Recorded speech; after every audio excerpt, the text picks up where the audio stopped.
62వ కీర్తన. నా ప్రాణము దేవుని నమ్ముకొని మౌనముగా ఉన్నది, ఆయన వలన నాకు రక్షణ కలుగును. దావీదు అంటా ఉన్నాడు కదా, నా ప్రాణము దేవుని నమ్ముకొని మౌనముగా ఉన్నది అని. కొన్నిసార్లు మనము ఏదన్నా గలిబిలిగా ఉన్నప్పుడు, అసహనంగా ఉన్నప్పుడు, నిరీక్షణ కోల్పోయి ఉన్నప్పుడు మనం అనుకుంటాం, ఎందుకో ఈరోజు ప్రాణం బాగాలేదు అని. అంటే ఆరోగ్యం అనే కాదు, మనసు బాగాలేదని అర్థం అన్నమాట. అయితే దావీదు ఇక్కడ మనకి ఏం నేర్పిస్తూ ఉన్నాడంటే, ఎలాంటి పరిస్థితుల్లో కూడా మనము దేవుని మీద ఆధారపడి దేవుని నమ్ముకొని మౌనముగా ఉండాలంట. మనము చిన్నదానికి పెద్దదానికి కూడా చెలించిపోకూడదని వాక్యము సెలవిస్తూ ఉంది.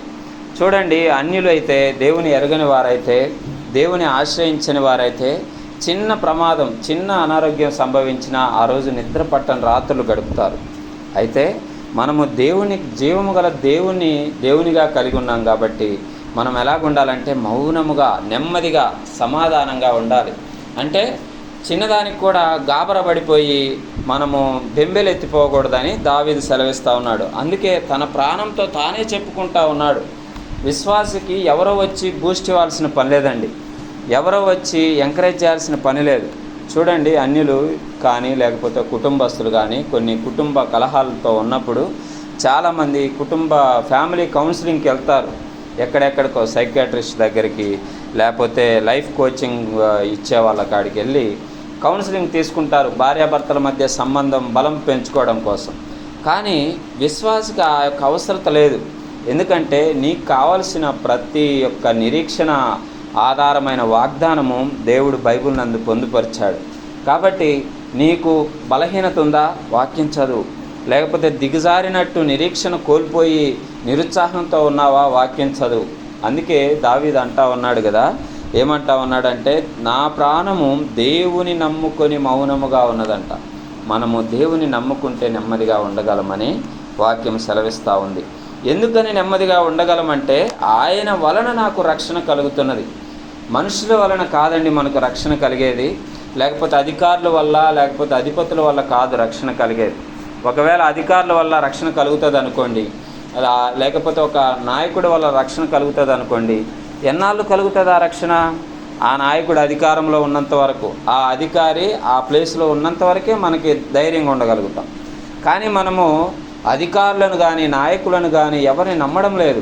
ఎవరిని నమ్ముతున్నామంటే దేవుని నమ్మి మౌనముగా ఉండగలుగుతున్నాం. అందుకని ఆయన వలన నాకు రక్షణ కలుగుననే నిరీక్షణ మనకున్నది. మన దేవుడు మరి మాట ఇచ్చి తప్పే దేవుడు కాదు, మార్గ మధ్యంలో చేయి విడిచిపెట్టే దేవుడు కాదు. కాబట్టి మనము ధైర్యంగా ఉండొచ్చని దావీదు చెప్తా ఉన్నాడు. దేవుని యొక్క గుణగణాల్లో ఒక ప్రాముఖ్యమైన గుణం ఏంటంటే, ఆయన వలన మనకి రక్షణ దొరుకుతుంది. 2వ వచనంలో ఆయన అంటా ఉన్నాడు, ఆయనే నా ఆశ్రయ దుర్గము, ఆయనే నా రక్షణకర్త, ఎత్తైన నా కోట ఆయనే, నేను అంతగా కదిలింపబడను. ముందు వచనంలో మనం చదువుకున్నట్లు చిన్నదానికి కూడా బెంబేలెత్తిపోయే జనాంగం ఉన్న ఈ రోజుల్లో దేవుని నమ్మిన బిడ్డలుగా మనం ఎలాగుండాలంటే, ఎలాంటి పరిస్థితి వచ్చినా కానీ దావీదు అంటా ఉన్నాడు, నాకు ఆయన రక్షణ కోట, ఎత్తైన కోట. ఒక కోటలోకి మరి శత్రువు ప్రవేశించాలంటే ఎంతో కష్టతరమైన పని. అలాంటిది దేవుడు ఎలాంటి కోటగా ఉన్నాడంట, మనకి ఎత్తైన కోటగా ఉన్నాడంట. అందుకే దావీదు అంటా ఉన్నాడు, నేను అంతగా కదిలింపబడను. ఎలాంటి పరిస్థితులు వచ్చినా. దావీదు జీవితాన్ని చూస్తే గొర్రెల కాపరిగా ఉన్నప్పుడు తల్లిదండ్రుల చేత మరి అంతగా ప్రేమించబడలేదు. ఈవెన్ సమూయేలు వచ్చి ఆశీర్వదిస్తాను, నీ బిడ్డలను పిలవని యెషయిని పిలిచినప్పుడు అందరు కుమారులను పిలిచాడు, కానీ దావీదుని పిలవలేదు. యెషయి ఆ సమూయేలు ఎప్పుడైతే గుచ్చి ఇంకా ఎవరన్నా నీకు బిడ్డలు ఉన్నారా అని అడిగినప్పుడు గామాల ఇంకొకడు ఉన్నాడులే, వాడు గొర్రెలు కాసుకునేవాడని ఆఖరును పిలిపించాడు. అంటే దావీదు తన జీవితంలో అంత మంచి పరిస్థితుల నుంచి ఏం రాలేదు, చాలా కష్టతరమైన పరిస్థితుల నుంచి వచ్చాడు. తర్వాత సౌలు దగ్గర రాజుగా ఉన్నప్పుడు, మరి సౌలు దగ్గర ఆయుధాలు మోసేవాడిగా ఉన్నప్పుడు సౌలు కూడా ఎన్నో మార్లు ఈర్ష్య ద్వారా చంపాలని దావీదుని వెంటాడాడు. తర్వాత తన కుమారుడు తనను చంపాలని వెంటాడాడు. ఇవన్నీ పరిస్థితులు ఉన్నా కానీ దావీదు ఏమంటా ఉన్నాడో తెలుసా, నేను అంతగా కదిలింపబడను. హల్లెలూయా. అంటే అర్థం ఏంటంటే, నీ చుట్టూ పరిస్థితులు ఎంత ప్రతికూలంగా ఉన్నా, కన్న కుమారుడు నిన్ను చంపాలని ప్రయత్నం చేస్తున్నా, ఒక మామ నిన్ను చంపాలని ప్రయత్నం చేస్తూ ఉన్నా, అంటే ఎలాంటి చుట్టుపక్కల ఉన్న రాజులు అంతా దండెత్తి నీ మీదకి వచ్చిన ఓ చాట అంటాడు కదా, 10,000 మంది నా ముందు మొహరించినను నేను భయపడను అంటాడు. ఎందుకో తెలుసా? దావీదుకున్న నిరీక్షణ ఒకటే, నా ఎత్తైన కోట నా యేసయ్య అని ఆయన నమ్మగలిగాడు. అందుకే అంటా ఉన్నాడు, నేను అంతగా కదిలించబడను, చిన్నదానికి పెద్దదానికి నేను కదిలించబడనని దావీదు చెప్తా ఉన్నాడు. ఒకవేళ ఈరోజు ప్రతిదానికి ఏడ్చే మనస్తత్వం, ప్రతిదానికి కదిలే మనస్తత్వం నీది నాది అయితే మనం ఇంకా దేవుని పూర్తిగా ఆనుకోలేదన్నమాట. మనం ఇంకా దేవుని పూర్తిగా ఆశ్రయించడం లేదన్నమాట. ఆయన రక్షణ కోటగా ఉంటే ఆ కోటలోకి వెళ్ళి మనము దాచుకోవడం లేదన్నమాట. కాబట్టి ప్రియులారా, మనం నేర్చుకోవాల్సిన పాఠం ఏంటంటే, దేవుడు రక్షణ కోటగా ఉన్నాడు, ఎత్తైన కోటగా ఉన్నాడు, ఆశ్రయ దుర్గముగా ఉన్నాడు. అందుకే మనము కదిలించబడకుండా ఉండాలని దావీదు నేర్పిస్తూ ఉన్నాడు. ఇంకా 3వ వచనం చదివితే, ఎన్నాళ్ళు మీరు ఒకని పైబడుదురు, ఒరుగుచున్న గోడను పడబోవు కంచెను ఒకడు పడద్రోయినట్లు మీరందరూ ఎన్నాళ్ళు ఒకని పడద్రోయ చూచుదురు. అతని ఔన్నత్యము నుండి అతని పడద్రోయుటకే వారు ఆలోచించుదురు. అబద్ధమాడుట వారికి సంతోషము, వారు తన నోటితో శుభవచనములు పలుకుచు అంతరంగములో దూషించుదురు. పైన మనము దేవుని యొక్క గుణగణాలు చూసాం. ఆయన ఎలాంటి వాడు, ఎలాగ రక్షిస్తాడు, ఆయన ఆనుకుని ఉంటే ఆయన మనకెంత రక్షణ కోటగా ఉంటాడనేది పైన దేవుని గురించి చూసాం. ఇక్కడ మనుషుల గురించి రాస్తూ ఉన్నాడు దావీదు. ఏమంటా ఉన్నాడంటే, వారంట అబద్ధమాడుట వారికి సంతోషము, వారు తమ నోటితో శుభవచనాలు పలుకుతారు. చాలామంది ఎలాగండి, పైకి శుభవచనాలు పలుకుతారు. మీరంటే చాలా ఇష్టం అక్క, మీరు చాలా ప్రార్థన చేస్తారక్క, మీరు చాలా మంచిగా ఉంటారన్న, అన్నీ మనకి శుభవచనాలు పలుకుతారు. కానీ అంతరంగంలో ఏముంటుందంట? సాక్షాత్తు మరి బైబిల్ చెప్తున్న విషయం ఏంటంటే, అంతరంగంలో దూషించేవారు ఉన్నారు. కాబట్టి ప్రియులారా, మనం ఒక విషయం తెలుసుకోవాలి. ఎవరు మనకి నిజమైన ప్రేమికులు, ఎవరు మనకి నిజమైన శ్రేయోభిలాసులు, ఎవరు నిజంగా మన క్షేమాన్ని ఆకాంక్షిస్తారు అనే విషయాన్ని తెలుసుకోవాలి. ఎలా తెలుస్తుంది? మన సొంత జ్ఞానంతో తెలుసుకోలేము, కానీ దేవుణ్ణి అడగాలి. ప్రభువా, నాకు వివేచన జ్ఞానము దయచేయి.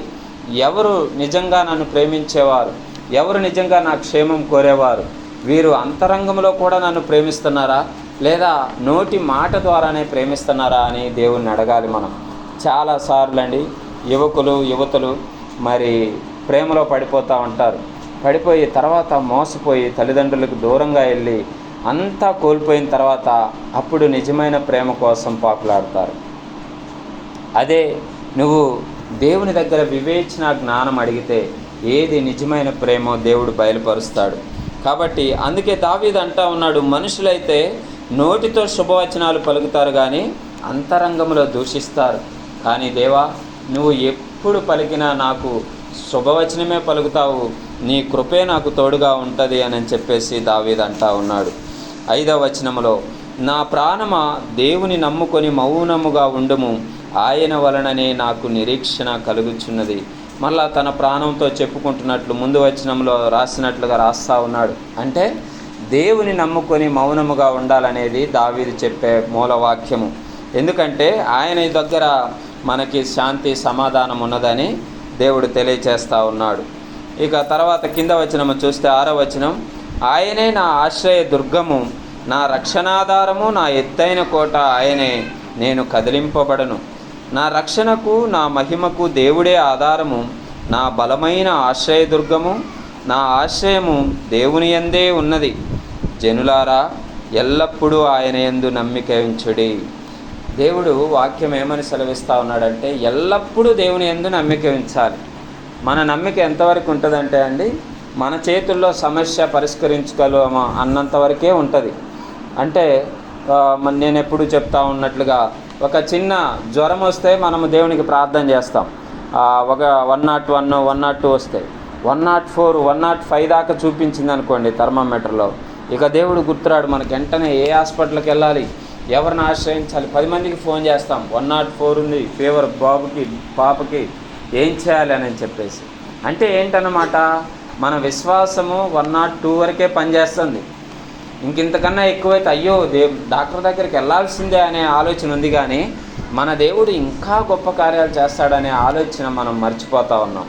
కాబట్టి గొప్ప కార్యాలు చేసే దేవుని మనం దేవుడిగా కలిగి ఉన్నాం.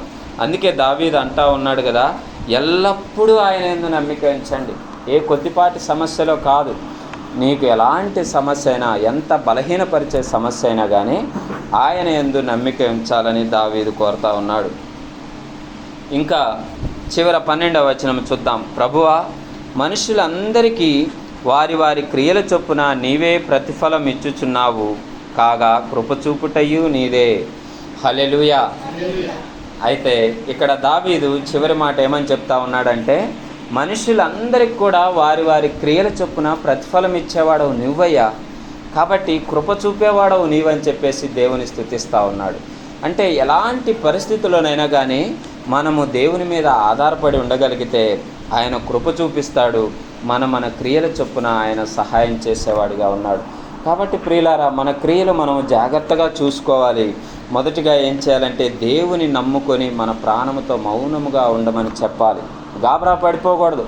అన్యులు సైతం అలాగే గాబరా పడుతున్నారు. దేవుని ఎరగని వారి సైతము చిన్నదానికి బెంబేలు ఎత్తిపోతున్నారు. మరి నీ విశ్వాసం ఎక్కడ?